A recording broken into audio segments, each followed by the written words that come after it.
let it go. 52 times a year, the week is done and over with before you know. Thank you very much indeed. Hello, good evening and welcome. I am David Frost and this is That Was the Week That Was. Finally, after 60 years, the third series has finally arrived. After the first two series were cruelly cancelled by the BBC and the then Tory government, it's Easter, so let's start out with an Easter story. The Mirror told us about a woman who kept an unopened Easter egg for 63 years, paying £80 a month to keep it cool. Proving, ladies, that it's never too late to freeze your eggs. Fire broke out on the Lord of the Rings set. The cast and the crew flew from Windsor Castle during filming for the Rings of Power as blaze tore through the studio. It seems that Bilbo Baggins and Gandalf haven't managed to kick the habit and are smoking pipeweed again. We learned in the Daily Star that military chiefs behind Putin's war on Ukraine were dubbed idiots by former Russian General Igor Girkin. The general is reported to be in a bit of a pickle. The Express continued to wage its war against the Labour Party, claimed that slippery Sir Keir is now the Groucho Marx of politics. Yes, indeed, Keir has grown a tiny moustache, started to smoke cigars like Theresa Coffey, and says things like, "One morning I shot Jeremy Corbyn in my pyjamas. How he got in my pyjamas, I just don't know." Sharper's favourite, the barcode, was 50 this week. "Honestly, that's more exciting than you think," said the Metro. At the party, there's going to be scanning of cakes and party treats, which is about as much fun as a barcode party can get. We next go to Devon Live, where we read that a dad was forced to live on a diet of Easter eggs and has already had 200 this year. So, congratulations, Mr. Keane, you've passed the first part of the test to be the new Easter Bunny. Yes, indeed, it's Easter week. Pope Francis joked, "I'm still alive," moments after leaving hospital. So, just as you would expect, the Pope has been resurrected for Easter. Also in the news this week, we read about scientists having captured the deepest fish ever recorded on camera off Japan's coast. By an amazing coincidence, the fish was discovered next to the deepest fat fryer in the ocean. Staying with the subject of food, Japan's bear meat vending machine has proved a surprising success. However, Goldilocks said the whole thing was a mistake. The bears should have been getting porridge, not meat. "I speak for the animals," said the Ugandan judge who strikes fear into poachers. "I can speak for the animals," said Judge Doolittle before going off in search of the great pink sea snail. Yet another news story attacking squirrels has emerged in the popular press. "I'm being terrorised by the squirrels in my kitchen," said a housewife who had accidentally covered herself in Nutella. The royal family are never out of the news at the moment. Revealed, said The Guardian, royals took more than £1 billion income from their controversial estates. So it looks like Cornwall is a cow and King Charles has got it milking itself. "America is going to hell," said Donald Trump this week. "As long as there is a jail in hell in which to put you, the American people won't mind at all, Donald." This week in the Metro, a tiny frog hid in little bananas for 3,200 miles in a journey from the Ivory Coast to Surrey. which is just fine for Cruella Braverman, as the Ivory Coast is not far from Rwanda, is it? Over on the continent, a small French town enjoyed a 15,000 egg omelette as part of its 50-year-old Easter tradition.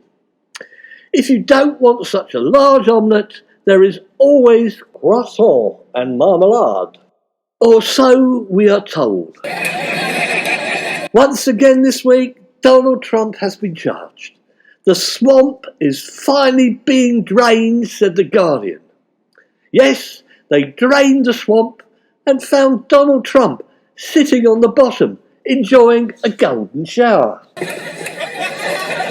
Also revealed this week in The Guardian was the UAE plans for a huge oil and gas expansion as they hosted the UN Climate Summit, which proves what they say, doesn't it? It's a waste of time calling the flaming cops. Strangest news story of the week was in the Evening Standard. A woman said, "Frogs are literally falling into my flat. Why must Londoners put up with renting hell?" We disagree. It's what every Chelsea girl wants, a prince. So stop whining, princess, and pucker up. iNews tried the A-level question approach to news. How much energy does a tumble dryer use? Alternative ways to dry clothes and save money. Yes, that's one way to get the prices for laundry tumbling all on their own. This week in the Metro, a woman was fuming after buying probably the world's worst cans of Carlsberg. They were all flat. Carlsberg have had to invent a new slogan. Carlsberg, probably the flattest lager in the world. This week, Suella Braverman, the disaster that has already happened, ploughed ahead with her migrant barge plan despite Tory legal threats. At least the immigrants don't have to touch National Front Cruella Braverman with a barge pole, do they? We also read in the Irish Mirror about the drunken swimmer who sparked a huge rescue operation but refused to get into the first boat that arrived. What swimming stroke was the Limerick man using? Obviously, the pub crawl. There was a lovely moment in the Express this week when King Charles and Camilla beamed as they enjoyed their first Maundy service of their reign. "I'm really enjoying this Maundy charity event, Camilla. How much have I given away to the urchins now?" "5 and 6, Charles."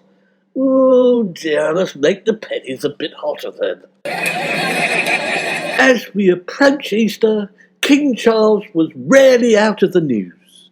He supports a study into the royal family slavery links, according to the BBC. He was overheard saying, "Yes, I welcome the investigation into slavery links within the royal family. In particular, those silly buggers, Prince Andrew, Meghan and Harry." That other member of the royal family, Jeremy Clarkson, almost faced disaster as planes came within 100 feet of crashing over his farm. Yes, I can inform you that that was another failed social liberal suicide mission which had set out to destroy Diddley Squat Farm. This week in Wales, an out of control, aren't they all, Amazon van rolled down a hill and hit some walls. "Where would you like the parcel delivered, madam?" "Yes, left with the neighbour in their back garden." Whilst over in America, the New York Times informed us that Harry Lorraine, the dazzling master of Total Recall, is dead at 96. Wait a minute, News Just In says he's not dead. Apparently he forgot to die.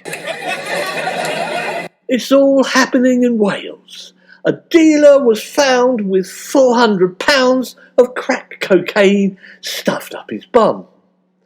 The crack dealer got customers confused, however, when he also started to sell cannabis from the same crack. Yorkshire Live revealed the moment when an audience member of the Bodyguard musical screamed over the song I Will Always Love You before police were called to the theatre. The woman was apparently having a riot, and then suddenly she was in the middle of one. Wales Online revealed the fact that 70% of bus and lorry drivers ignore eye test guidance, and half have crashed. I am told 70% of bus and lorry drivers should have gone to Specsavers, and half of them have crashed into one on the way. And now the world of pop music. Lizzo says she's a work of art in a bikini picture as she slammed deluded body shamers. The picture gave us the Mona Lizzo by Lizzo the pop artist. Also this week, the Mirror said people are only just realising why polo mints have a hole in the middle. They are in fact sweets with potholes in. And the government say they are going to spend £6 billion repairing them. And now to outer space. The Evening Standard said how UK scientists are contributing to the European Space Agency's JUICE mission. Yes, the UK are supplying the juice bar aboard the spaceship. Whilst down in Cornwall, a Cornish beekeeper was buzzing after locals helped replace 400,000 stolen bees and hives. Yes, the unfortunate apiarist had been the victim of a sting. Closer to home indeed, in Plymouth, a dog with alcohol withdrawal was under intensive care at Plymouth Animal Shelter. The hungover cockapoo had drunk too many cans of Brewdog. This week we heard that a militant eco-group plotted to ruin the coronation, as intelligence revealed a plan to throw green paint over King Charles. Charles has always boasted about having green fingers. Now he's going to get matching green arms and legs as well. As a consequence, Charles has advised Camilla not to wear pink, as green and pink are a bit of a clash, aren't they? Finally, on iNews, we learned that the legal nightmare enveloping Donald Trump was only just beginning, and it will finally consume him. Yes, there's a new chant going around. Lock him up, as long as we don't have to share a cell with him. And finally, for That Was the Week That Was this Easter, we have The Guardian, who've carried the headline, The Tory Easter Bunny.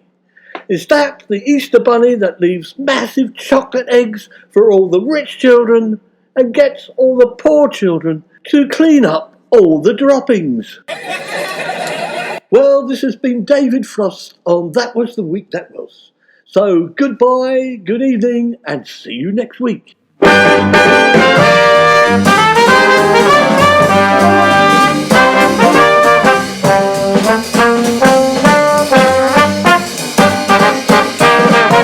That was the week that was. It's over, let it go. 52 times a year. The week is done and over with before you know.